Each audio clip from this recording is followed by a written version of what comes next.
आज हम new and old technologies पढ़ेंगे। आधा कल हमारा चैप्टर छूट गया था। If the context in which information is produce changes with time, what about language and meaning. तो इन्फॉर्मेशन जो हमें मिली है, जो लैंग्वेज है उसके क्या मीनिंग है। Historical records exist in a variety of languages which have changed considerably over the years।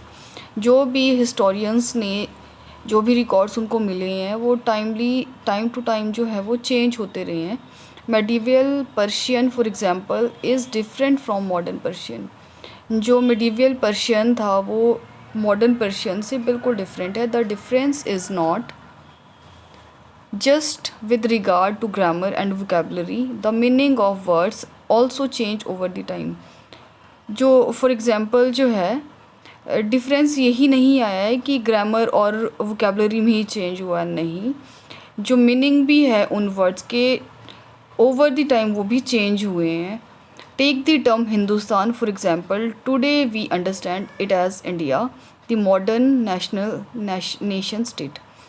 तो जैसे हम हिंदुस्तान ही देखते हैं कि पहले के लोग जो हैं वो इंडिया को हिंदुस्तान कहते थे, लेकिन जो आज के लोग हैं, आज का टाइम है, वो हिंदुस्तान नहीं, हम इंडिया ही कहते हैं। When the term was used in the 13th century by Minhaj i Siraj, a chronicle who wrote in Persian, he meant the area of Punjab, Haryana and the lands between the Ganga and Yamuna।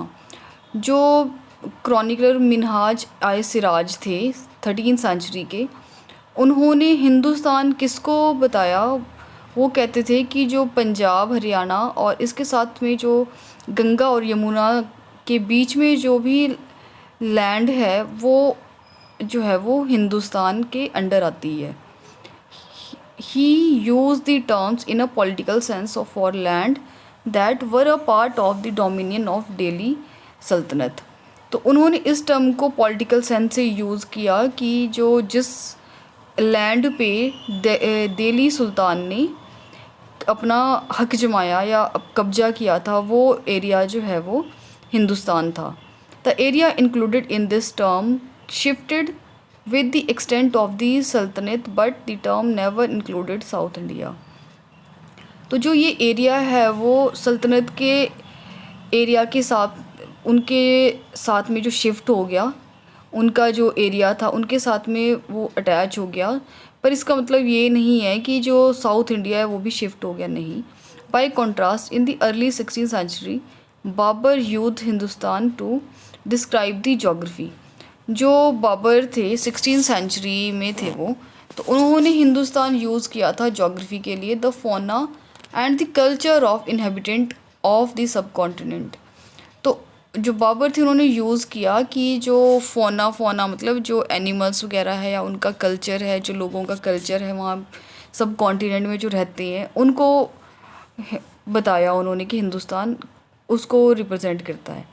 As we will see later in this chapter, this was somewhat similar to the way the 14th century poet Amir Khusro used the word Hind.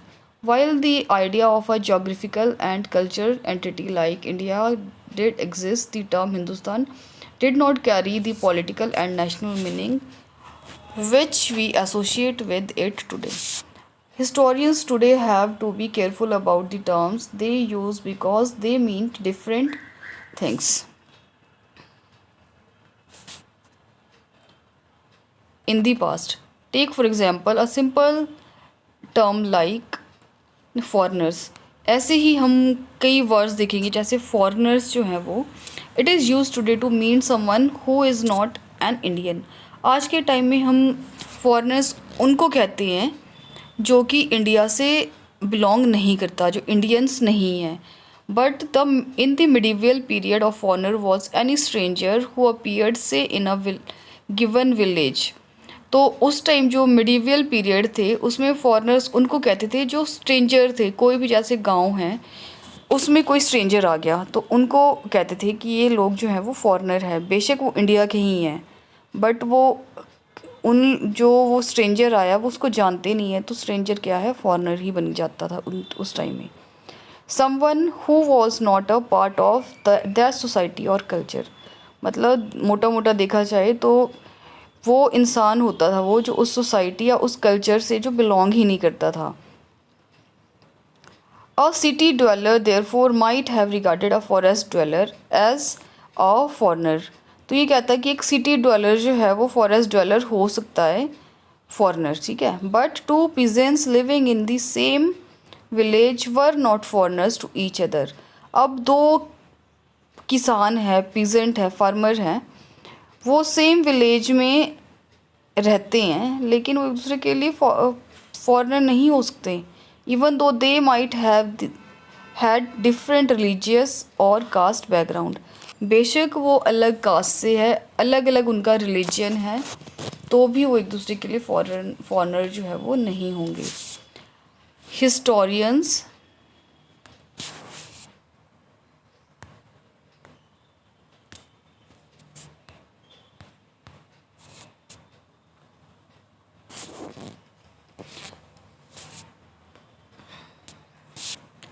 Historians and their sources. अब जो पहले के historians थे उनका क्या source था, वो कैसे कैसे सोर्स यूज़ करते थे।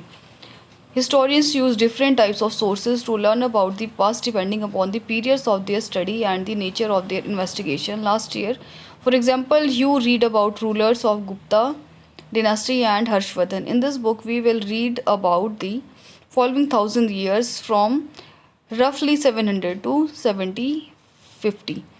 तो वो जो डिपेंड करते थे वो अपनी स्टडी पे ही डिपेंड करते थे, जो उनका नेचर ऑफ इन्वेस्टिगेशन था उस पे ही वो डिपेंड करते थे। उस टाइम कोई ख़ास ऐसी कोई चीज़ें नहीं होती थी, कुछ कुछ होती थी, जैसे they will rely on coins, inscriptions, architecture.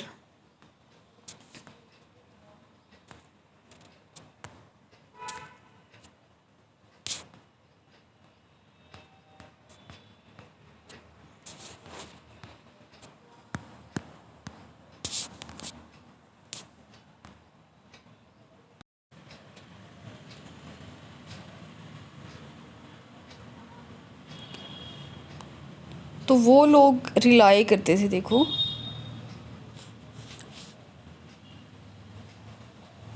They still rely coins, inscriptions, architecture and textual records of information. तो ये इम्पोर्टेंट है, तो ये इस पे वो रिलाई करते थे। But there is also considerable discontinuity, the number and variety textual record increased dramatically during this period. They slowly displaced other types of available information, though this period paper gradually became cheaper and more. तो जो ये textual record है वो dramatically during this उस period में वो increase होते रहे, स्लोली डिस्प्लेस होते रहे वो इन्फॉर्मेशन जो थी वो।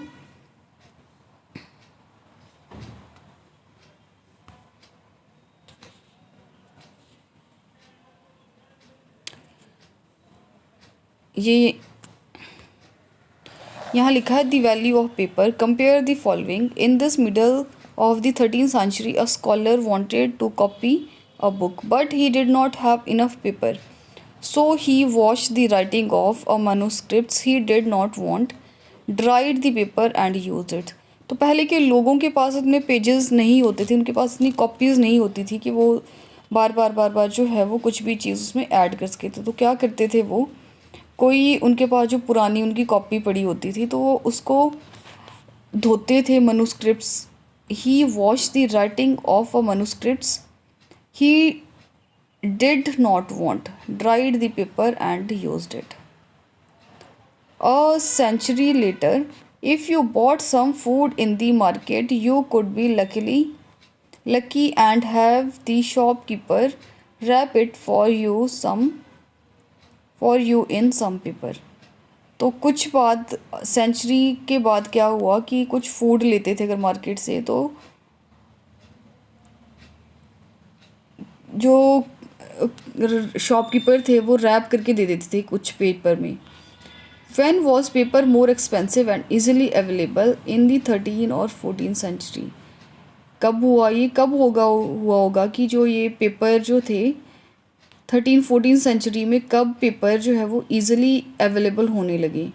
पहले बहुत ज़्यादा महंगे थे, तो लोग क्या करते थे, किसी भी कॉपी को वो धोते थे, फिर उसको दोबारा यूज़ करते थे, लेकिन आज के टाइम में ऐसा नहीं है।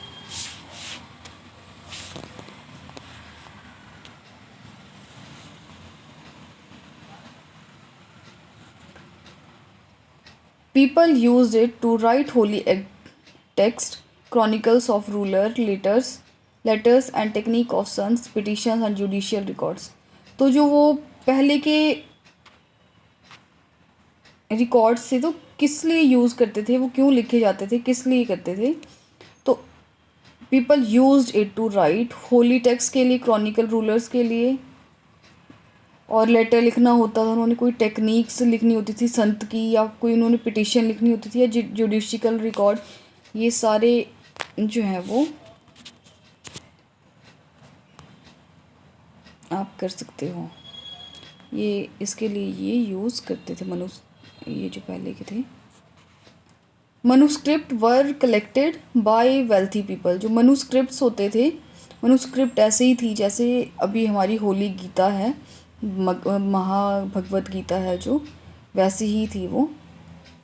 तो रूलर्स मनुस्क्रिप्ट उन्हीं को ही मिलती थी जो वेल्दी मतलब जिनके पास बहुत सारा पैसा था, वो पीपल होते थे, या कोई रूलर्स होते थे, या कोई मोनेस्ट्री या टेम्पल के लोगों को ही वो मिलती थी। They were placed in library and archive. तो वो जो मनुस्क्रिप्ट थी वो सिर्फ लाइब्रेरी में ही मिलती थी, वहीं पे ही रहती थी वो। These manuscripts and documents provide a lot of detailed information to historians, but they are also difficult to use. अगर वो मिल भी जाती थी, पहले तो वो मिलती नहीं थी, बड़ी मुश्किल से मिलती थी, और अगर वो मनुस्क्रिप्ट मिल भी जाती थी तो उसके जो डॉक्यूमेंट थे वो बहुत डिटेल्ड इन्फॉर्मेशंस होती थी उसमें, हिस्टोरियन से लिखी होती थी जो, और उसको यूज़ करना बड़ा ही ज़्यादा मुश्किल होता था। There was no printing press in those days. उस टाइम जो थी प्रिंटिंग प्रेस नहीं होती थी, जैसे आज के टाइम में जो है हम कोई भी पेजेस जो है वो फ़ोटो कॉपी निकाल लेते हैं, उस टाइम नहीं होती थी फ़ोटो कॉपी। तो उस टाइम के लोग क्या करते थे, वो अपने हाथ से ही उसको लिखते थे। तो जैसे इसमें लिखा हुआ है कि manuscript scribes copy manuscript by hand से लिखते थे वो। अगर जैसे उस टाइम के लोगों को अगर उन्होंने कुछ लिखना होता था तो क्या करते थे, if you have ever copied a friends homework you would know that this is not a simple exercise. अब जैसे आपने किसी अपने फ्रेंड का ही होमवर्क कॉपी करना हो, तो वो आपको पता है कि वो सिंपल एक्सरसाइज नहीं है। Sometimes you can not read your friend's handwriting and are forced to guess what is written. तो कई बार क्या करते हैं हम लोग, हम किसी हमारे फ्रेंड की जो राइटिंग है हमें समझ आती नहीं है वो, तो हम तुक्का लगा देते हैं, गैस कर लेते हैं कि शायद यही लिखा होगा। As a result there are small but significant differences in your copy of your friend's notebook. तो उसको कॉपी करते करते कुछ ना कुछ हम उसमें डिफरेंस कर ही देते हैं, अपनी मर्ज़ी से कुछ ना कुछ लिख देते हैं जो हमें समझ नहीं आता है। मनुस्क्रिप्ट में भी ऐसे ही होता था।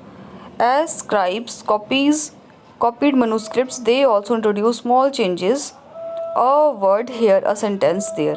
तो उस टाइम के लोगों को भी ऐसे ही दिक्कत आती थी, उनको मनुस्क्रिप्ट की लैंग्वेज या कुछ जो उसमें लिखा होता था वर्ड्स जो वो समझ नहीं आते थे, तो वो अपनी मर्जी से वो वहाँ पे अपना कोई सेंटेंस या कोई थोड़ा वर्ड जो है वो चेंज कर देते थे। These small differences grew over centuries of copying until manuscripts of the. तो ऐसे ऐसे करते करते क्या हुआ, उसमें बड़ा ही चेंज आ गया, डिफरेंस आ गया उसमें, क्योंकि किसी ने कुछ लिखा, किसी ने कुछ कॉपी किया, तो ऐसे ऐसे करते उसमें चेंजेस आ गए।